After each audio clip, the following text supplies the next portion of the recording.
अंगुलीमाल की कहानी बुद्ध के जीवन की सबसे प्रसिद्ध कहानियों में से एक है। ये उस डाकू की कहानी है जो अंगुलियों की माला पहनता था, लेकिन वो लोगों को क्यों मारता था और वो अंगुलियों की माला क्यों पहनता था? प्राचीन तक्षशिला विश्वविद्यालय का एक छात्र कैसे क्रूर हत्यारा बन गया और बुद्ध ने उसे क्यों बचाया? हम अंगुलीमाल की कहानी की शुरुआत उसके छात्र जीवन से करते हैं। अंगुलीमाल का मूल नाम अहिंसक था। उसके पिता भार्गव कौशल के राजा प्रसेनजित के शाही पुरोहित थे और वहां की राजधानी श्रावस्ती में रहते थे। उनकी माता का नाम मंतानी था। उन्होंने अपनी शिक्षा प्रसिद्ध तक्षशिला विश्वविद्यालय से प्राप्त की, जो प्राचीन विश्व की सबसे पहले विश्वविद्यालयों में से एक था और जिसे 10वीं शताब्दी ईसा पूर्व में स्थापित किया गया था। विश्वविद्यालय में उसने खुद को एक बहुत अच्छे छात्र के रूप में स्थापित किया और जल्द ही अपने शिक्षक का चहेता बन गया।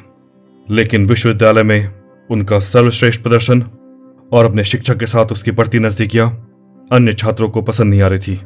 उसके साथ पढ़ने वाले छात्र उससे जलन करने लगे और उन्होंने उसके खिलाफ शिक्षक के मन में जहर घोलने की साजिश रचनी शुरू कर दी। उसके दोस्त अपने षड्यंत्र में सफल हो गए। उन्होंने उस पर शिक्षक की पत्नी के साथ अनुचित व्यवहार करने का झूठा आरोप लगाया। शिक्षक ने भी आरोपों की सच्चाई जाने बिना अहिंसक को दंडित करने और उससे क्रूर बदला लेने का फैसला कर लिया। शिक्षक ने फैसला किया कि अहिंसक की हत्या कर दी जाए, लेकिन उसे चिंता थी कि अगर उसका कोई छात्र विश्वविद्यालय में पढ़ते हुए मारा जाता है तो इससे उसकी प्रतिष्ठा पर बुरा प्रभाव पड़ेगा और कोई भी छात्र उसके पास पढ़ने के लिए नहीं आएगा। इसलिए उसने उसे पूरी तरह से नष्ट करने की एक ऐसी योजना बनाई जिससे उसके ऊपर कोई आरोप न आए। उसने निश्चय किया कि वह अहिंसक से अपनी गुरु दक्षिणा मांगेगा। प्राचीन भारत में गुरु दक्षिणा का बहुत महत्व था। उसने अहिंसक को बुलाया और मांग की कि गुरु दक्षिणा के रूप में उसे उन 1000 लोगों की छोटी उंगलियां चाहिए जिन्हें उसने खुद मारा हो। शिक्षक को पूरा विश्वास था कि उंगलियां जमा करने के प्रयास में अहिंसक खुद मारा जाएगा। इस तरह छात्र मारा जाएगा, लेकिन उसके ऊपर हत्या का कोई दोष नहीं आएगा। अहिंसक ने अपने शिक्षक को बहुत समझाया कि उससे इस तरह का अपराध न करवाया जाए, बल्कि कोई भी अन्य गुरु दक्षिणा मांग ले। लेकिन जब वो नहीं माने तो भारी मन से उसने अपने शिक्षक की आज्ञा को पूरा करने का फैसला किया। तलवार, खंजर और भाले से लैस होकर वह कौशल राज्य की दक्षिणी सीमाओं से लगे जालिनी वन में पहुंचा। उसने एक पहाड़ी के ऊपर एक अच्छा स्थान चुना जहां से वह जंगल के केंद्र पर नजर रख सकता था।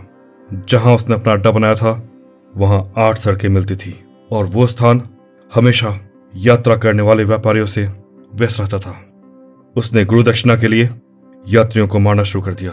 पहले अहिंसक अपने शिकार यात्रियों की उंगलियों को एक साथ बांधकर एक पेड़ पर लटका दिया करता था, लेकिन उसने पाया कि जब भी वह शिकार की तलाश में वहां से निकलता था तो उसके द्वारा पेड़ पर जमा किए गए उंगलियों को कौवे और गिद्ध खा लेते थे या नष्ट कर देते थे। उसे लगा कि अगर ऐसा ही चलता रहा तो वह कभी भी अपने लक्ष्य को हासिल नहीं कर पाएगा। फिर उसने उंगलियों को एक धागे में एक साथ पिरोकर उसे अपने गले में एक माला के रूप में पहनने का फैसला किया। इससे उसे मारे गए लोगों की संख्या की गिनती रखने में सहायता मिलने लगी। अब उसे अंगुलीमाल या उंगलियों की माला पहनने वाले डाकू के नाम से जाना जाने लगा।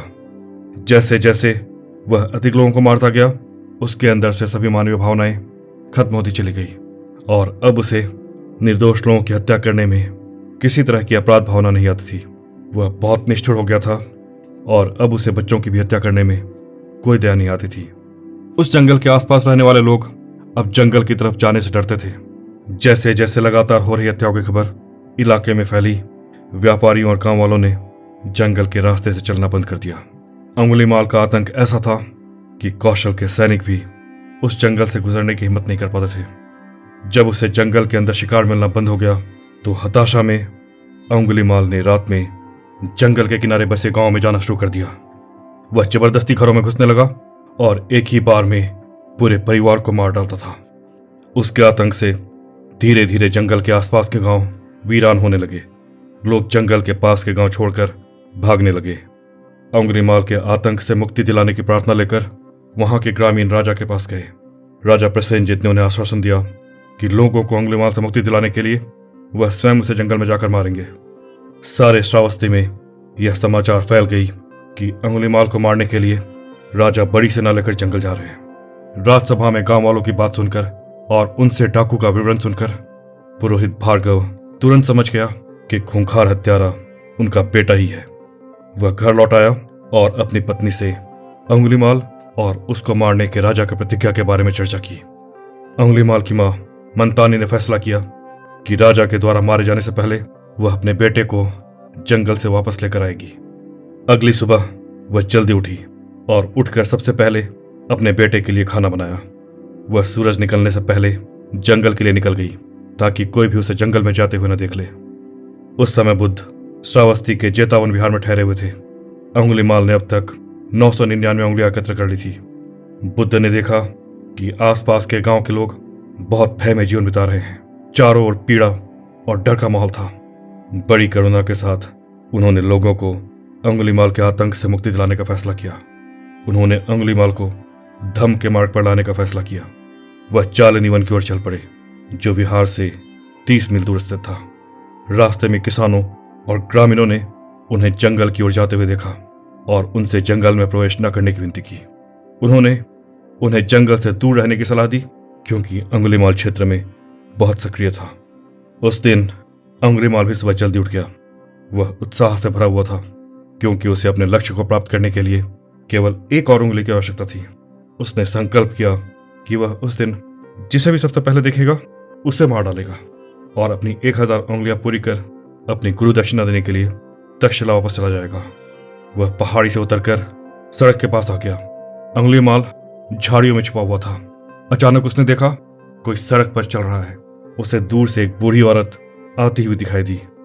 जब वह करीब आई तो वह भावनाओं से भर गया क्योंकि उसके सामने उसकी मां खड़ी थी।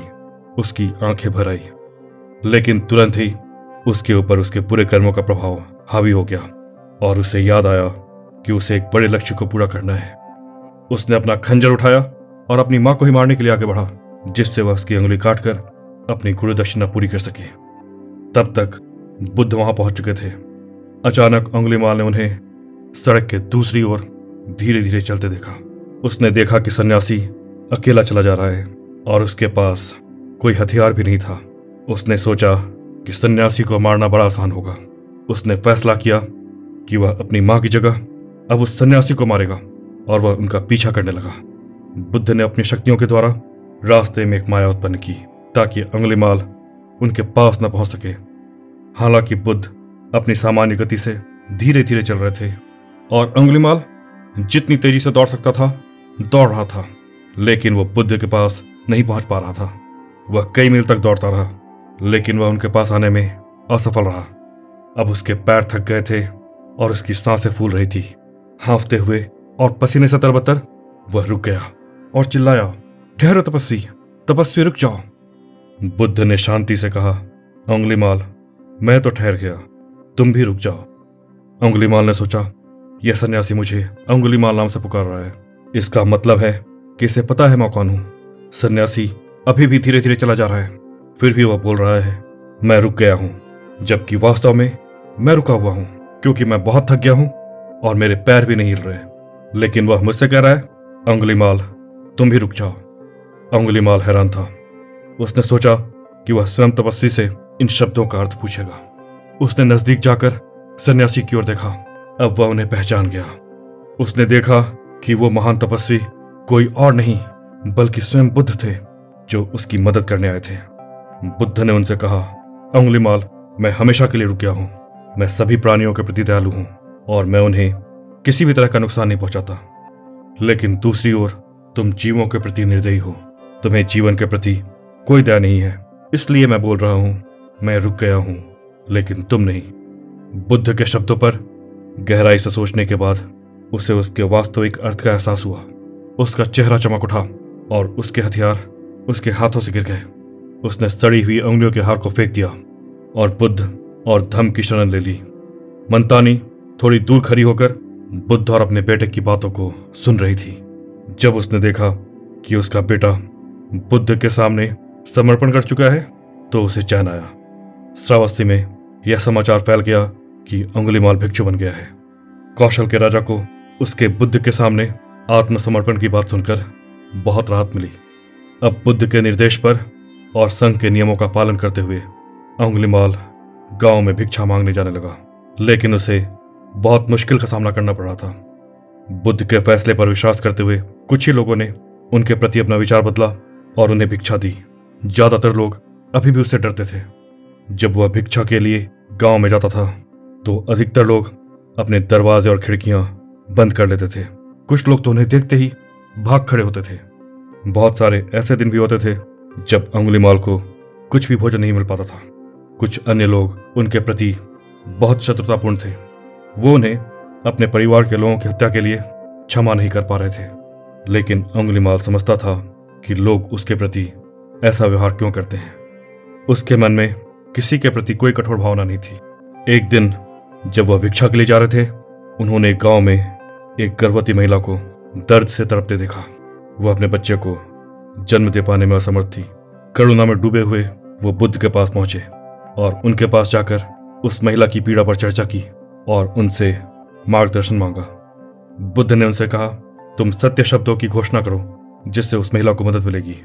वह महिला के पास लौट आए और घोषणा की, बहन, मैंने धम्म में अपने पुनर्जन्म के बाद कभी भी जानबूझकर किसी जीवित प्राणी को नुकसान नहीं पहुंचाया है।